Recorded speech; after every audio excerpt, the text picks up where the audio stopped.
અત્યારે આ સવારમાં 9 વાગ્યાનો વરસાદ ચાલુ થયો છે. 11 સાડા 11 વરસાદ થયો. ઓછામાં ઓછો આ વરસાદ 10થી 12 મારા મુજબ પાસે જોવા મળે છે કે 12 વચ્ચે વરસાદ થઈ ગયેલો છે.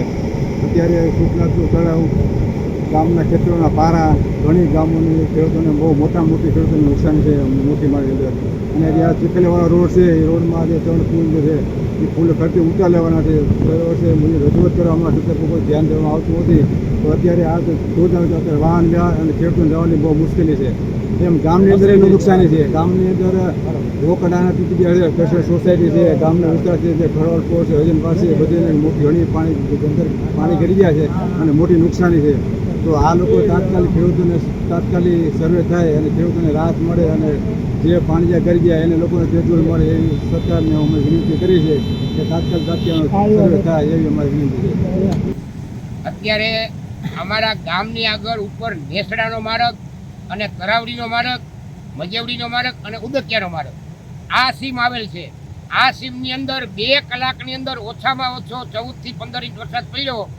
20 વર્ષ હું સરપંચ રહ્યો, મેં કોઈ દી આટલું પાણી જોયું નથી.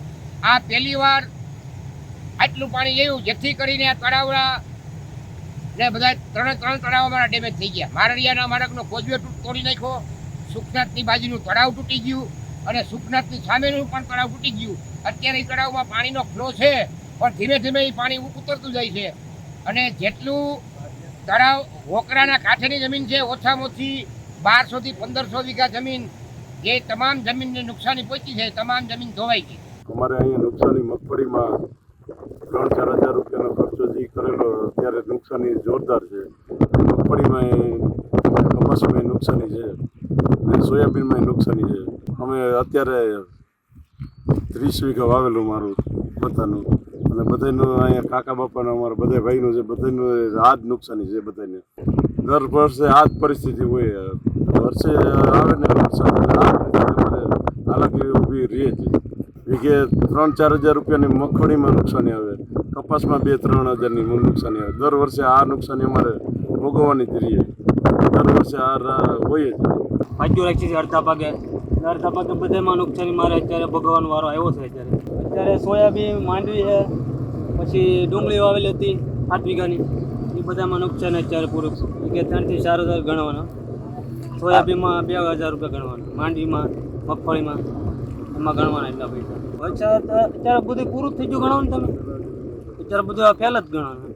કરવકરી બધી પલરી ગઈ, ઘરમાં પાણી ગરી ગયું, ઘૂંટણ પાણી છે, તળે ડૂમમાં, ઓસરીમાં, ક્યાં રહેવું બધું પલરી ગયું. અમારું ઘરવકરી, અમારું ગોદડા, ગાફા, દાણા, દૂણી બધું સાહેબ પલરી ગયું. કાંઈ નથી. મારા છોકરા અમે બધા હેરાન થઈ, બધું પલરી ગયું. શું કરવું હવે? અહીંયા કેવું ભાઈ એવું નથી. હવે આખી રાત હેરાન થઈ, પાણી કેટલું આવી ગયું.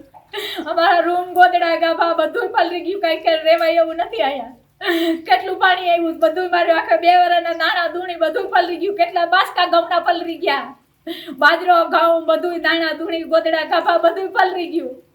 મારા છોકરાને માંડ બસ આવીને ઓલી બાજુ મોકલા. છોકરામાં ઉતરીને કેમ જાવું? પાણી ઘૂંટણ પાણી છે બધે.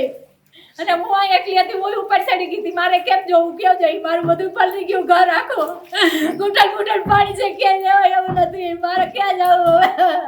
અમે અહીંયા પીપળિયામાં રહીશું. અમારા રૂમમાં 3 રૂમમાં પાણી ફૂટ ભરાઈ ગયા છે. ઘર વખરી, દાણા, દૂણી બધું અમારું પલરી ગયું છે.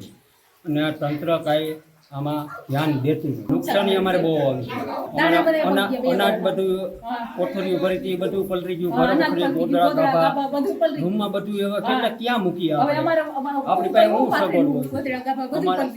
અમારા છોકરા નાના અમે બીજાના ઘરે મૂકી આવ્યા. અમારે અટાડે કાંઈ રંધાય એવી પોઝિશન નથી.